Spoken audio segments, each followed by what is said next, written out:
Jehovah's Witnesses. Why don't you accept blood transfusions? I printed this page off their official website because I wanted to share it on YouTube. Under their subheading, Common Misconceptions, they have listed a number of what they would consider to be myths surrounding their religion and what the true facts really are. You can look at these for yourself on jw.org.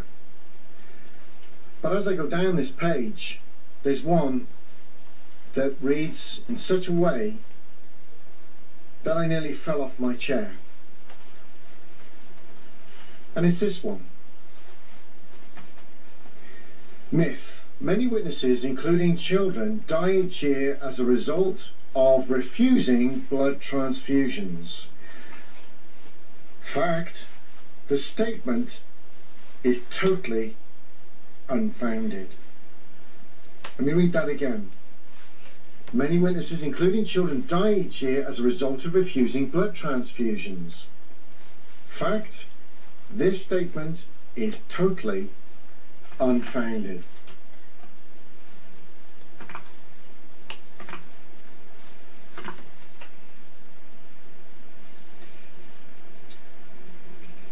Do you remember this magazine, The Awake of 1994, 20 years ago?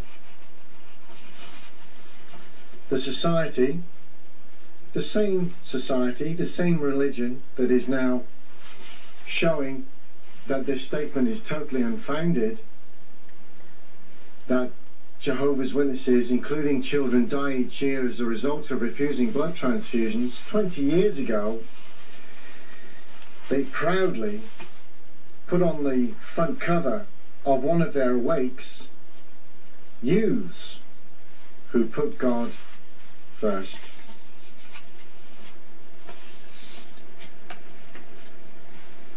Who could forget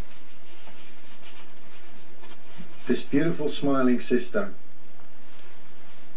a young lady who is no longer with us? And here she is, photographed, proudly presented on the Awake magazine. Youths who put God first. And it simply says, in former times, thousands of youths died for putting God first. They are still doing it. Only today, the drama is played out in hospitals and courtrooms with blood transfusions, the issue. The drama is played out in hospitals and courtrooms with transfusions being the issue.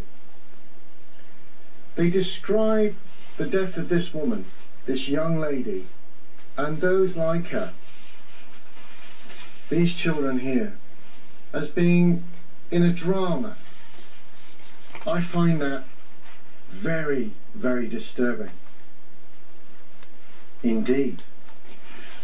But what makes it worse is that that particular Awake magazine, things that they printed 20 years ago, is in complete contradiction to what they're saying now. This statement is totally unfounded, that children are dying as a result of refusing blood transfusions. I go back to this dear sister.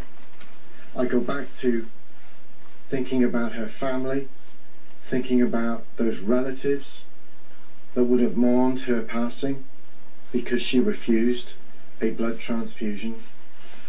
I go back to these other families, that they too would have mourned and missed their child terribly as a result of following through with refusing a blood transfusion. And as the society calls it, they were caught up in this drama of losing their lives, a drama. And yet they're now saying that it's totally unfounded. How dare you? How dare you disrespect the families, the relatives of all of those thousands, if not hundreds of thousands of people that have lost their lives through the years because of refusing a blood transfusion, and now you're saying this is completely unfounded? How dare you, Watchtower Bible and Tract Society, treat your followers, those that have died in faith, in such a way? You have completely disregarded the amount of people that have died as a result of this blood dogma. How do you think they're going to feel when they read jw.org today and read that it's completely unfounded that youths were putting God first back then? How dare you?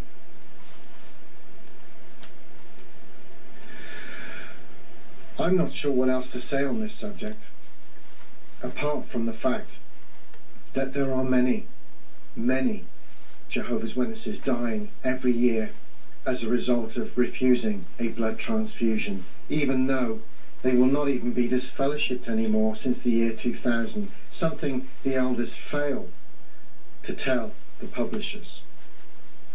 How dare you even comprehend, even try to get through to people that this is unfounded? Even the most zealous Jehovah's Witness apologetic would have to agree with me that many witnesses have and are dying from a lack of blood transfusions to this day. I dare any Jehovah's Witness to tell me that they are not dying today. This is a totally disgraceful lie, and one that should be shared on YouTube to your utter shame.